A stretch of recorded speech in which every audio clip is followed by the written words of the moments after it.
Hello and welcome to the Alice in Supply Chains podcast. This is the April 2025 episode covering the latest news concerning third-party cyber risk management and digital supply chain risk. Each month, we find the 5 most interesting stories to discuss. If you like what you hear or prefer to read over listening, you can also find these stories in written form. You can subscribe to the Alice in Supply Chains newsletter over on LinkedIn today, and it is just 90 subscribers away from 14,000, so you can help push it over that milestone. All right, let's get the show started. I'm your host, Adrian Sanaria, Principal Researcher of the Defenders Initiative, and joining me is Alexandre Sieira, the CTO and co-founder of Tenchi Security. How are you doing, Alex? How about yourself, Adrian? I am very good. I'm recording a lot of stuff these days. I think we're talking about maybe adding on a bonus episode. So that'll be fun. I won't include too many details in case it doesn't work out, but No spoilers, sounds no like spoilers. Yeah. Keep an eye out for that bonus episode. Should be a lot of fun. Yep.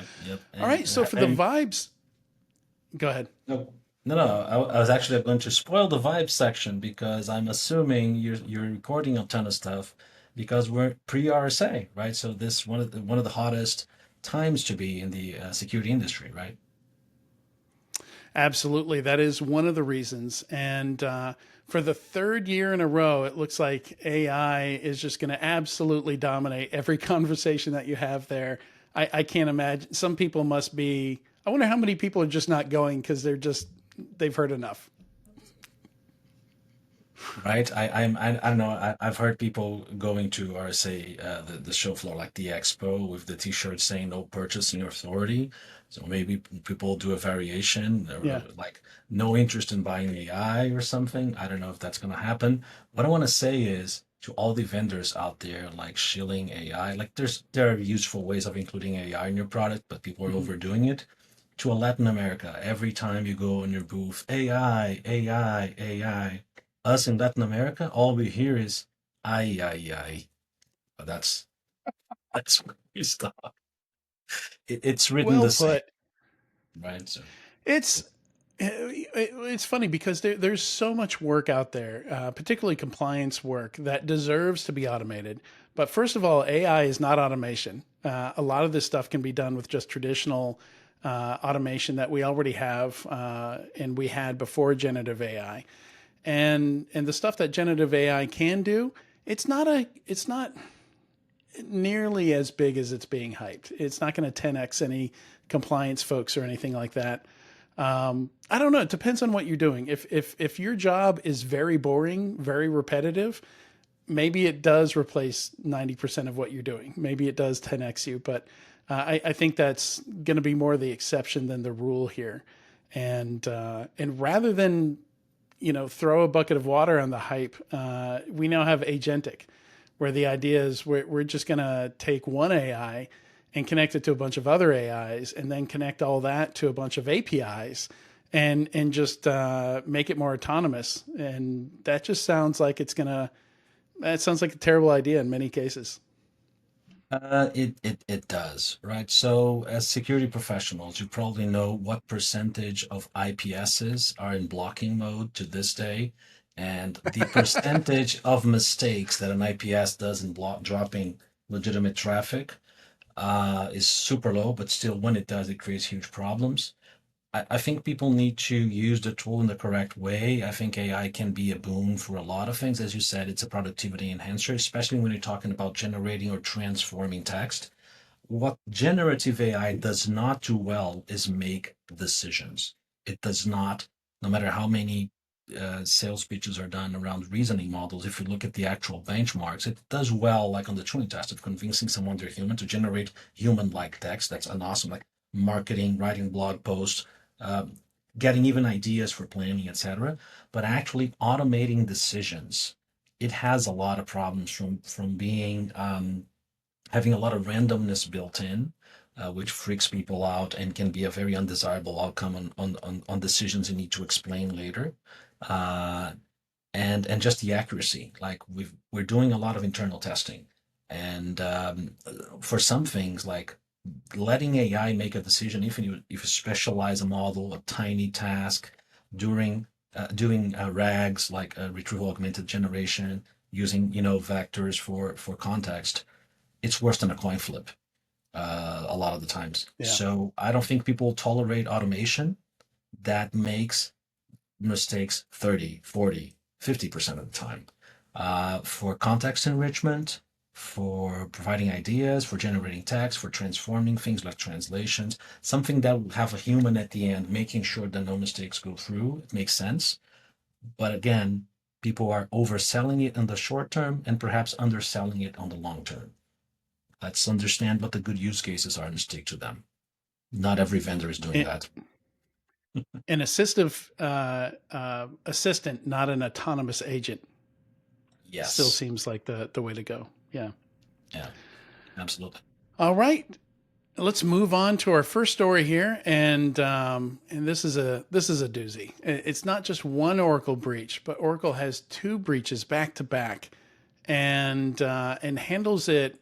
If I were to just make a list of things you shouldn't do in breach response, and we're not talking about the technical breach response, because I feel strongly anybody can have a breach and make a pretty good day out of it if they handle it well, respect their customers, transparent about what's going on.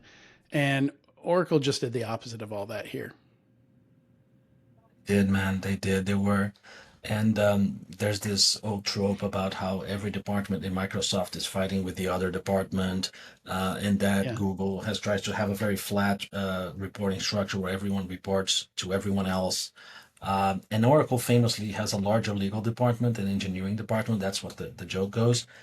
And it's a joke, but it has a grain of truth in it because you look at the way they've communicated and it just smells like a lawyer trying to be as weaselly as possible without violating the law, and customers be damned. That's the feel you get. Of course, neither you or I have the internal information what exactly the process was, but when you look at what they were communicating and how, and the data that was coming out by people like Kevin Beaumont and so many others that cover these stories super well, it's just embarrassing. Yeah, and it's it's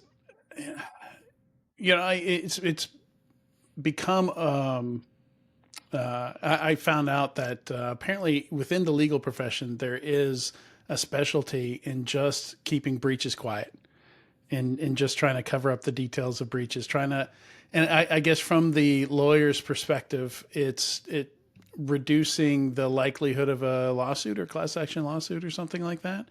But more so, we now have breach notification requirements. We now have SEC rules. That you have to notify with the caveat that you have to determine that it is material, right? So they can come back and say, well, we didn't file an 8K because we deemed it immaterial. Which is interesting because you mentioned the 8K filings for the 1.05 part of the 8K requirements. They should have been filed within 4 business days of the registrant that the registrant determines it had experienced a material cybersecurity incident. That's what the SEC says.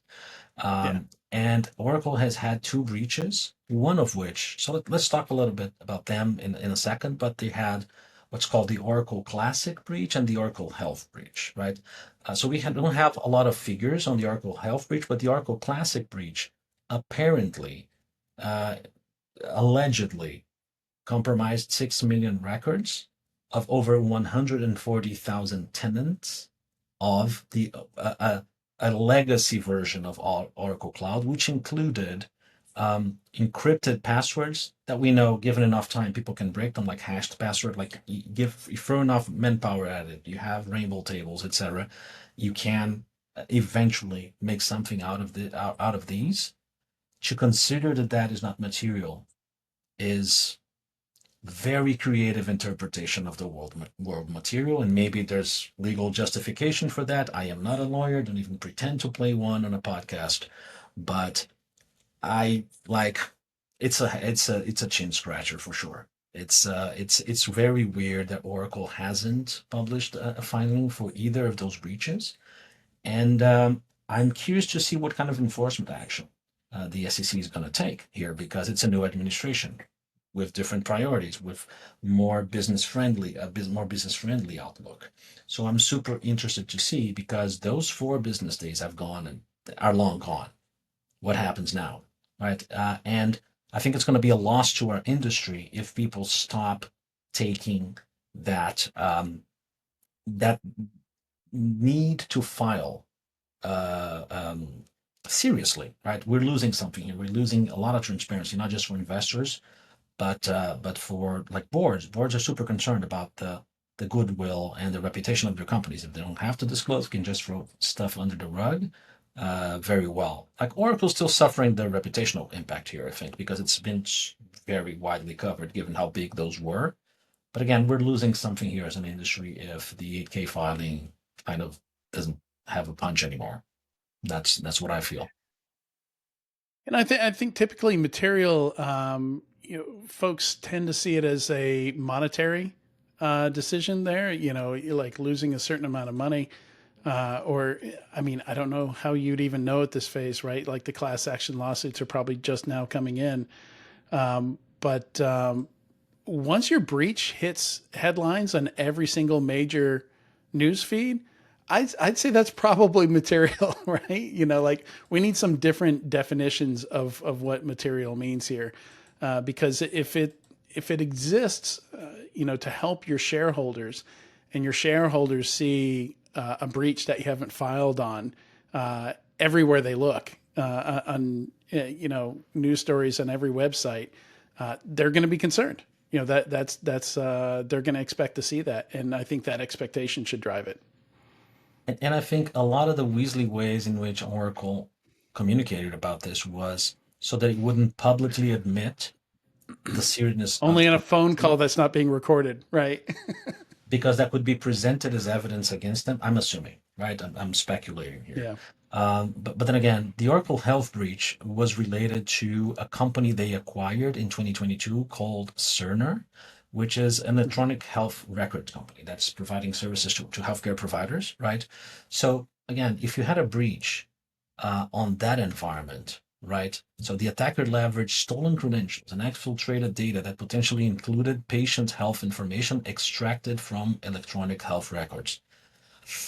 Yikes, right? And again, is that not material? I assume it is. But Yeah. what do I know, right?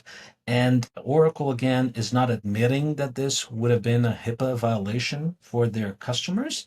And it's telling customers it's up to them to determine whether it's a HIPAA violation or not. and, Again, and to notify their customers, right? and to notify their customers, right?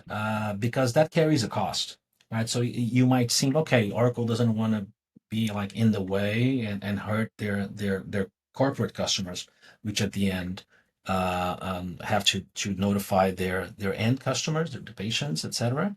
But there's a cost to those notifications. There's a logistics challenge with those notifications, right? So at the very least, Oracle, I think, should be helping support for this, since they are uh, responsible, I want to say to blame, but responsible for the security of the Oracle Health infrastructure. They should be playing along and helping their customers, right? That doesn't Yeah. seem to be the case here. They're more concerned about not publicly admitting anything serious happening, saying potentially leaked data. It's up to individual customers to determine whether HIPAA was violated. Again, it seems like they're trying to weasel their way out of admitting that something wrong happened, which is a shame. And that brings me to again the TPCRM aspect here. This is a SaaS vendor that is being used by a ton of healthcare providers that have regulatory compliance requirements they have to meet. But also, this is related to Cerner, which was a company that Oracle acquired for $28 billion dollars in 2022. And one of the things that people tend to equate third-party cyber risk management with vendor risk management, but we keep telling people here, vendor risk management is a subset of third-party cyber risk management. Anytime there's another company that if they have a security incident, they can impact your company financially, operationally, TPCRM should be involved. And one of the ones that I think is super interesting is M&As. Like I forget the hotel chain that bought another hotel chain, and then a couple of years later they had this huge security breach because the company they acquired was not secure enough. Like making sure you have starting doing the M&A process, you're doing the proper due diligence on that company, and you keep that up until you fully integrate them into your infrastructure, which typically is what you want to do after an M&A. Or even if you're a company that has a lot of controlled entities, a lot of independently run IT and security organizations of companies you acquired, you want to have oversight over them, even though you don't run or manage their IT or security directly. So that's another scenario to use TPCRM. So TPCRM shows up here in two ways: Oracle over Cerner, and Oracle Health customers over Oracle, right? And Oracle Classic, I think it's the most Weasley of all, right? If you go to the Oracle Classic I I didn't realize that. I didn't realize they had split their cloud into Oracle Classic and Oracle Cloud. That is Weasley. And if you go to the Oracle Classic webpage, like the header of the website is the OCI header. Like like a product under Right. OCI, which is the Oracle Cloud Infrastructure, which is the new Oracle Cloud. But as Kevin Beaumont explained, this is their basis for saying Oracle Cloud was not compromised. It's because Oracle Classic was compromised. And Oracle Classic is not Oracle Cloud. Not even their website agrees, right? Not Yeah. even the navigational structure and the header of their website agrees, because Oracle Classic is listed as something under OCI, which is the Oracle Cloud Infrastructure. But that's the basis they had for doing the public denials, apparently, that Oracle Cloud was not compromised. It was Oracle Classic. But it's a huge service. Again, 140,000 tenants allegedly had their data compromised, which includes like encrypted passwords, cryptographic keys, and certificates used for signing Java applications, and all sorts of serious stuff. But the most funny thing of all to me is that the way the attacker got in was it exploited a vulnerability from 2021 in Oracle Access Management. They had a software from Oracle running on their own infrastructure that was left unpatched for at least 4 years, right? Maybe they couldn't afford a support contract. I hear those are expensive from Oracle. Um, and It just so, keeps getting worse. and that's how they got in. And I can understand on a large estate like this, probably one they're not investing in as much, because again, it's a legacy product that they're trying to move away customers away from. But again, if it has almost 150,000 customers, you should do the care and feeding. You should be patching. You should be keeping it up to date. You're responsible as a cloud provider for the security of that environment. Uh, and even companies that do things very competently sometimes miss things, and everyone can be breached and make a mistake. I don't want to judge people here. The attacker is to blame, but Oracle clearly, it's their own software on their own infrastructure, and then trying to be Weasley about it. It's super hard to have sympathy for them here, right? Um, and I just imagine a lot of companies how they're going to react to this. I think Oracle's really counting on the fact that they're much like mainframe vendors. People are so much in the grips of Oracle. People that still work with Oracle, I Yeah. believe, is because they have those Oracle databases they can't get rid of. And I'm not sure how much freedom the customers have with moving away as a punishment. So if there's no regulatory action here, I'm not sure they won't get away with it. Yeah, it's unfortunate. I used to say I gave one of the early talks I gave at RSA was about managing third parties, and and it was specifically around startups, doing business with startups. So it was a little bit different. Doesn't really apply as much to Oracle, but I had a tagline: "Plan to ditch before you hitch." Have some kind of if things don't work out with a vendor, before you even start using them, you should have some idea of how you would move off them should they become more of a liability than a benefit to your company. And Oracle just seems just straight up hostile with their customers, or to their customers, which it just boggles. I don't even understand how. I wouldn't want to be a salesperson for Oracle right now, right? Like I wouldn't want to have to jump on calls and explain this stuff. But But yeah, it's no, and at the same time, nobody was surprised. This isn't the first time Oracle's done this. This is very on brand for Oracle, and they will continue to charge money for Java and have customers. And Yep. It's I a will it's a continue to question why. they will milk it for as long as they can, and yeah, customers have to make as informed decisions as they can, which is one of the points of the 8K filings from SEC actually. Yeah, it's a sad, and I'm sure they're smart, well-meaning people working Oracle up and down, especially in the technical environments, maybe not in the legal department. But so I hope your voices get heard and this changes the culture internally. Not super optimistic about it, but one can only hope. The Tenchi Security team is heading to San Francisco for B-Sides and the RSA conference and would love to connect with you. Join Alexandre, Sieira, and the Tenchi crew at B-Sides San Francisco on April 27th, or catch them at the RSA conference from April 28th through April 30th. They're excited to explore the latest in third-party cyber risk management, from emerging technologies to future innovations, and to showcase how Zanshin, their cutting-edge third-party cyber risk management solution, is helping organizations proactively manage and mitigate risks across their entire ecosystems. Whether you're interested in collaboration, innovation, or just a great chat about third-party cyber risk strategies, the team would love to meet you. To set up a time to chat, simply send a message to rsa@tenchisecurity.com. All right, we've got time for a few more stories here. Which ones, what do you want to go to next? I Which one's think, your favorite of the ones we have left? yeah, I think the TJ actions here, the thing Yeah, with GitHub, I think is interesting because we've actually so Tenchi itself was impacted. I'm going to do the opposite of what Oracle did. Like we were impacted by a vulnerability. I want to openly talk about it and how and not why we breached, address it. but affected Not by the, breached. right? Yes, not breached, Yeah, thankfully.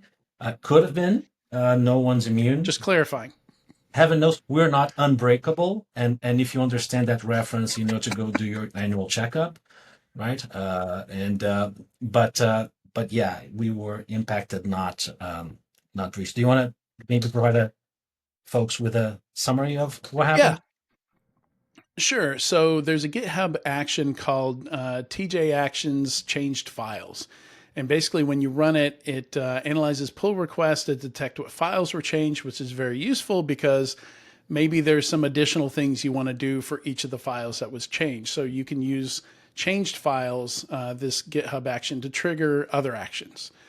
So maybe you're backing things up, maybe you're pulling hashes of files, maybe you're running checks against the code, running SAST or something like that.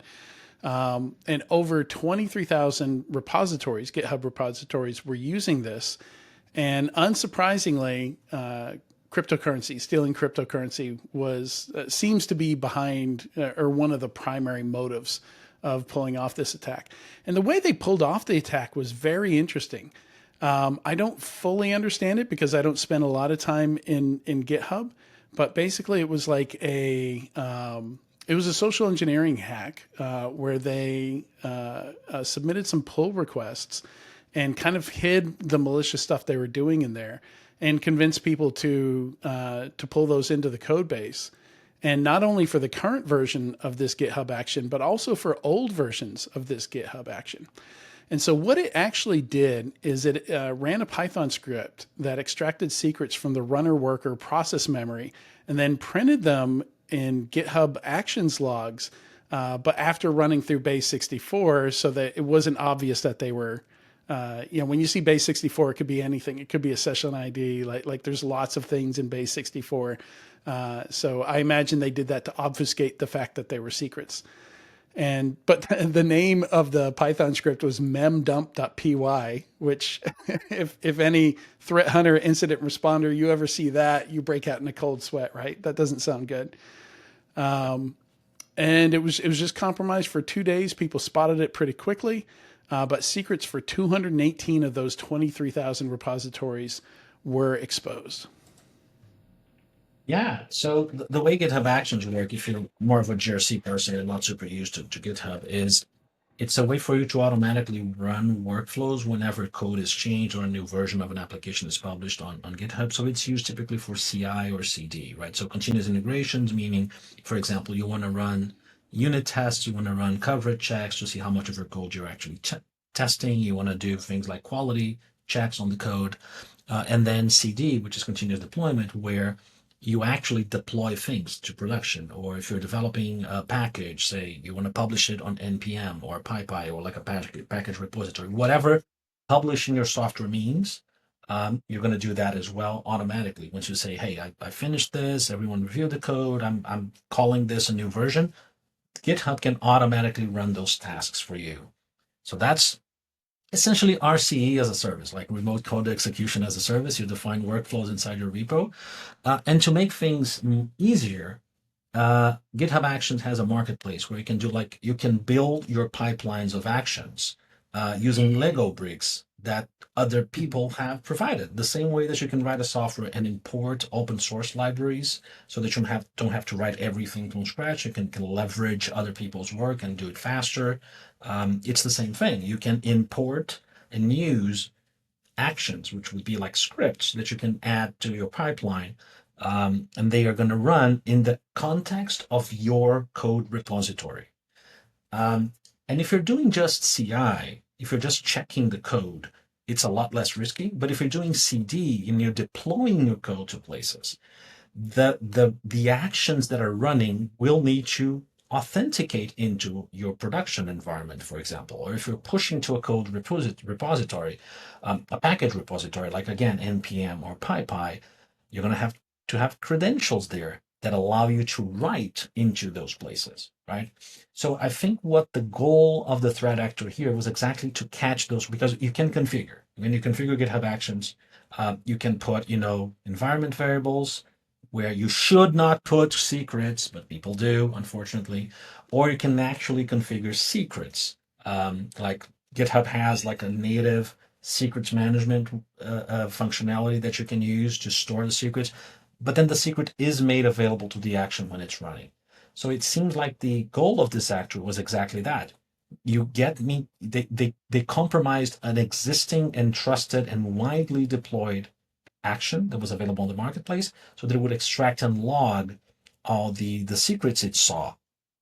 And the thinking was for any public repository, so think widely used open source projects, they would be able to extract those credentials that way. So let's say I run, and again, the objective here apparently was Coinbase has a lot of software that is open source that they publish on NPM that people use on their applications to move cryptocurrency around. So the goal for them, I think, was let's obtain the secret that Coinbase uses to publish new versions of this library on NPM, where developers that are writing JavaScript applications will download this from. Because if I have those credentials, I can then write a new malicious version of this library there and get all the cryptocurrency to myself. I think that was the goal, right? Um, and so we use this GitHub action ourselves here at Tenchi. We use the GitHub SaaS platform as well for developing our own products, Anshin. And it was used, first of all, it was used on a private repository. So even if there were relevant secrets to be extracted and logged, the logs would not be publicly available and seen and viewable by anyone outside of Tenchi. So that already mitigated the problem tremendously. But more than that, we made a decision early in the company's history, I think in early 2020, when we started implementing our pipelines, that we said, so our production environment runs on AWS. And we instituted a security perimeter around AWS saying nothing from outside our production environment is going to write into the AWS production environment. Not from GitHub, not from Google Workspace, not from anywhere. It's always from AWS outwards or from AWS to AWS itself. So the way we implemented our pipeline is the CI part where we test the code. We're running SEMGrab and we're running all sorts of tools to do automated tests and checks on our code. It does run on GitHub Actions because the developer experience of having everything integrated, like you're annotating the PRs on the same interface they're already using, it's just chef kiss. But we didn't trust uh, importing the entire threat model of GitHub into allowing it to write into AWS. So the CD part, where all the juicy secrets are, is run from AWS itself. We are using the AWS pipeline service so that it detects a change in the GitHub repo, it pulls the code, and we deploy from AWS to AWS. And that's where all the secrets that matter are. So we had no secrets that would allow people to access our production environment accessible to GitHub Actions, right? And there was a conscious security architecture decision that really paid dividends here because this was a nothing burger for us. Like we had to rotate a personal access token, essentially a GitHub cred that only gave you read access to our own code. That's nothing, like no impact to customers whatsoever. So I was really happy with the decision we made a few years ago. Right, architecture, having the right architecture and trying to maintain this compartmentalization is something that is important. And again, the TPCRM aspect here is again, how can you compartmentalize yourself from your third parties? First of all, how can you design the integrations, even on technical or procedural aspects? So you minimize the amount of access they have, the amount of data you shared with them. Uh, that's number one. And number two, has this impacted your third parties? Did they have relevant public repos that were using this GitHub action here? Were any relevant secrets compromised? Do you know? So one of the things we do with our product, I don't want this to be an ad, but like very few, it's very hard to do this manually. And one of the things we implemented in our product is a way for first parties to have automatic revisions of the security of their third parties GitHub repos done in a non-intrusive and transparent way, like daily. So I would ask our listeners to think, how is my TPCRM program covering problems like this happening on the people that develop the apps I use, or the software houses that do custom software development for me, or anything else where this might be relevant? Yeah, are they just going to pull an oracle and pretend there's nothing to see here and nothing happened? You won't even know, right? Unless you've checked that they use Yeah, GitHub, unless you've checked that they had this, like you won't even know that there's a problem you should be aware of. And if they're not obligated to tell you, will they? yeah, Maybe some will, maybe yeah, some won't, right? But if you had to take action here, you wouldn't have known potentially if you didn't check. So it's a problem. Like we have this obsession with checking procedures and policies and processes using spreadsheets or questionnaires. But this is where the rubber meets the road, right? yeah. This is what's Um, actually happening, not what you said is happening, right? Precisely. So it's the sort of thing we should be looking into, right? Yeah.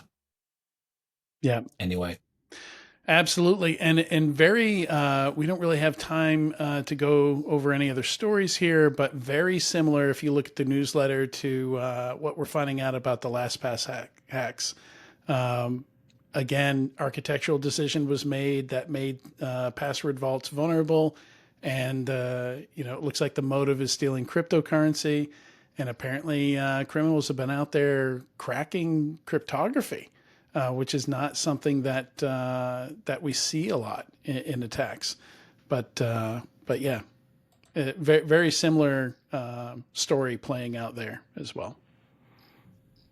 and if we circle back to the Oracle story again, I think part of the problem that people had with the LastPass hack, and I went back and I looked in the 2013 communications and a lot of places, they talk about so for people that don't recall, right, there was a specific weakness where figuring out your like the main password, the master password that blocks your vault was easier because it wasn't as encrypted as it could have been because if you created it in an older version, etc.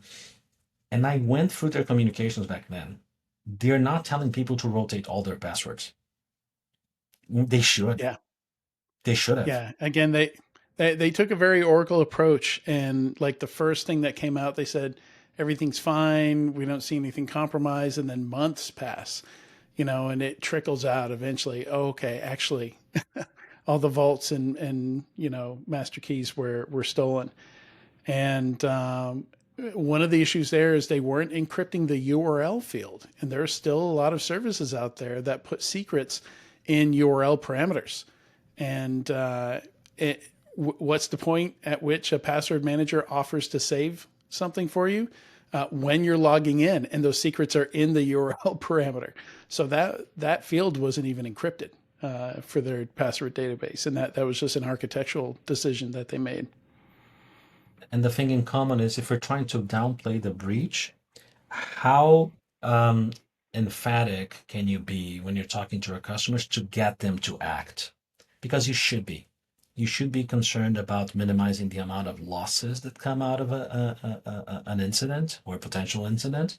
So you should be getting people, for example, on Oracle, we've had hashed or encrypted passwords or credentials, certificates leak. Is Oracle being very, very straightforward, saying this is a potential problem? You should rotate all of your credentials? Did LastPass do this? No. So it's not so much about us judging like their character. They should be admitting something wrong happened. I mean, a little bit, but that's not the point. The point is, if you are not being forthcoming about the seriousness because you want to downplay it, you're not doing the necessary like marketing work or communications work to get your huge customer base to act. If you don't tell people straight what the potential impact is, they will not act. And that's exactly what happened here. There was a co-founder of a cryptocurrency platform called Ripple that Yeah. apparently didn't take this problem seriously, even though he was using LastPass, even though he didn't have the extra security configured on his master password. LastPass for sure didn't tell him he should do something, so he didn't do anything. And now people stole $150 million from him. 150 million. Yeah. Yeah. And it all goes back to trust, right? When talking about third party risk management, vendor risk management, there has to be trust between the parties. And the way in which you handle these incidents, these breaches, has a big impact on trust. I think GitHub did a great job handling theirs. LastPass and Oracle less so. And, LastPass for sure, like we don't know the numbers, but for sure their revenue felt, the outcome of that incident and how they handled it. And, they've been kind of in recovery mode ever since. And yeah, it's really important to handle this stuff right. Anybody can have a breach, but it's all about how you handle it. You gotta, you want to retain that trust. You got to be transparent about what happened and make sure you make the best recommendations for your customers to keep them and their data safe. And I think a very underappreciated thing you can do in third-party cyber risk management, look up the information security websites and see what, when your current or prospective third party has been covered in news stories, what those stories were, right? If Yeah. you're like if you 4 or 5 years from now, people look up, hey, I'm about to hire like Oracle Health Services, should I? And then you come across this coverage, it should give you pause, right? Ideally, Yeah. It should be part of your due diligence for sure. it should. Yeah, See how absolutely. they treat their customers. Yeah, Well, that's all we have time for this month. Alexandre, thank you so much for joining me today. it was a pleasure. And if you liked what you heard and you're on a platform where you can like, subscribe, or leave a comment, please do so. We'd love to get your feedback. Stay safe and stay vigilant, and we'll see you again next month.